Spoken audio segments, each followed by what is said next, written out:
সিরাজুল ইসলাম ভাই প্রশ্ন করলো, স্বপ্নে সহবাস করলে কি কোনো গুনাহ হবে?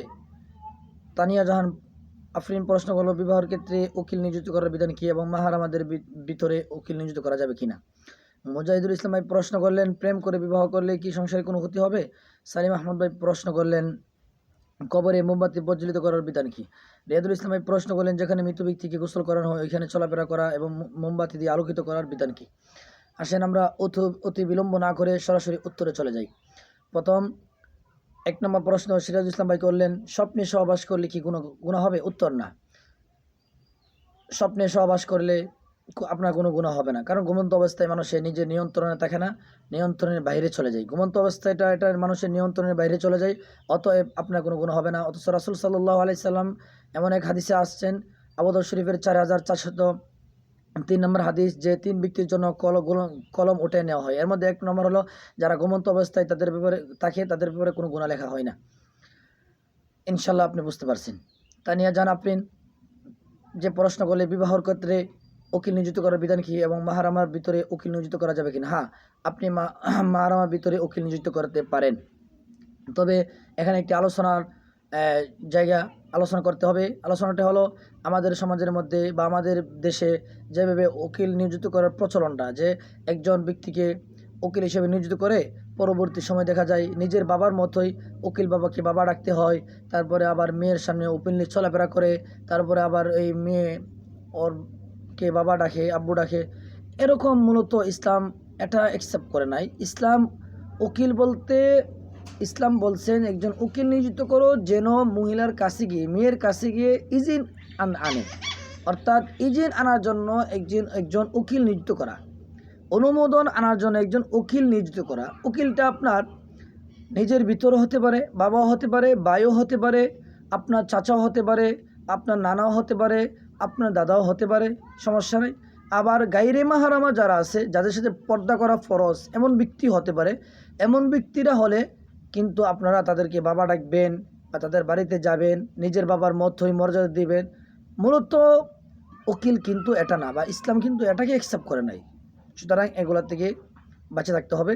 এবং উকিল জাস্ট অনুমোদন আনার জন্য একজন উকিল নিযুক্ত করা হয়, ছেলের পক্ষ থেকে একজন উকিল বাছাই করা হয়। এটা নিজের ভিতরে হতে পারে, মাহারামও হতে পারে, গায়রে মাহারামও হতে পারে, সমস্যা নেই। তবে গায়রে মাহারামও হলে কিন্তু আপনি ঠিক পর্দা মেনটেন করতে হবে। ওর সামনে যাওয়া যাবে না, ওকে বাবা ডাকে যাবে না, ওকে বাবা ডাকবে, ওর সামনে যাবে, নিজের বাবার মতো সমতুল্য মনে করবে, এটা ঠিক না, এটা ইসলামে অ্যাকসেপ্ট করে না। এরপরে মুজাহিদুল ইসলাম ভাই প্রশ্ন করলেন, প্রেম করার ক্ষেত্রে, প্রেম করে যদি বিবাহ করে সংসারে কোনো ক্ষতি হয় কিনা? হ্যাঁ, অবশ্যই, কারণ প্রেম এটা নিষিদ্ধ, অবৈধ সম্পর্ক।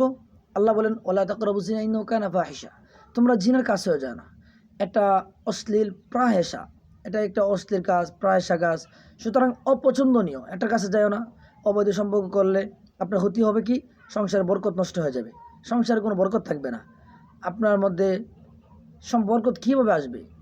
আপনার মধ্যে সন্দেহ সৃষ্টি হয়, আপনার স্ত্রীর মধ্যে সন্দেহ সৃষ্টি হবে, যার পরে ঝগড়া বিবাদ হবে, সংসার এক পর্যায়ে গিয়ে ভেঙে যাওয়ার উপক্রম হবে। সুতরাং প্রেম করে, অবৈধ সম্পর্ক করে বিবাহ না করা উত্তম। হ্যাঁ, আপনি প্রেম করার পরে অবৈধ সম্পর্ক যখন করে ফেললেন, পরবর্তীতে আপনি গুনাহ মনে করলেন, গুনাহ বুঝলেন, বুঝে তওবা করে আপনি ফিরে আসেন ইসলামের ইসলাম যেভাবে বলছে এভাবে বিবাহ করে, আল্লাহ আপনাকে মাফ করতে পারবে ইনশাআল্লাহ। এরপরে সালিম আহমদ ভাই যে প্রশ্ন করলেন, কবরে মোমবাতি প্রজ্বলিত করা, এটা বিদাত, এটা ঠিক না, এটা একেবারেই বিদাত। কারণ রাসূল আকরাম সাল্লাল্লাহু আলাইহি সাল্লাম মুসলিম শরীফে 970 নম্বর হাদিসে বলেন, কবরকে তোমরা সাজাও না, আলোকিত করিও না, এটা অপছন্দ, সুতরাং এটা বিদাত। রিয়াদুল ইসলাম ভাই প্রশ্ন করলেন, যেখানে মৃত ব্যক্তিকে গোসল করানো হয় ওইখানে কি চলাফেরা করা, মোমবাতি দিয়ে প্রজ্বলিত করা বিধান, এটা কি শরীয়ত সম্মত নাকি শরীয়ত সম্মত না? এটা শরীয়ত সম্মত না, উত্তর এটা বেদাত। কারণ কোনো হাদিস কোরআন দ্বারা প্রমাণিত নাই যে মৃত ব্যক্তি মারা যাওয়ার পরে এখানে গোসল করানোর কারণে রুহ আসা যাওয়া করবে, বা এই জায়গায় আলোকিত করলে কবরে আলোকিত হবে। এমন যারা ধারণা করে, এটা মারাত্মক গুনাহ এবং হারাম, এটা কুসংস্কার, সুতরাং এগুলো থেকে বেঁচে থাকতে হবে। অথচ একজন মানুষ মারা যাওয়ার পরে তার সমস্ত আমলের দরজা বন্ধ হয়ে যায়, শুধু সদকা আমলটা দরজা খোলা থাকে, অথবা কেউ দোয়া করলে পাইবে, অথবা কেউ ইসালে সব পাঠালে পাইবে, এরকম সদকা জারিয়া যেগুলো আছে এরকম সে কবরে গেলেও, কবরে যাওয়ার পরে এই আমলগুলো করলে বা সদকা জারিয়ার কারণে সে সব পাইবে, সে সওয়াব অর্জন করতে পারবে। সুতরাং আপনি অর্জন দোয়া করেন, যা করতে পারেন, তেলাওয়াত করেন, অর্জন ইসালে সব পাঠান, এটা করতে পারেন।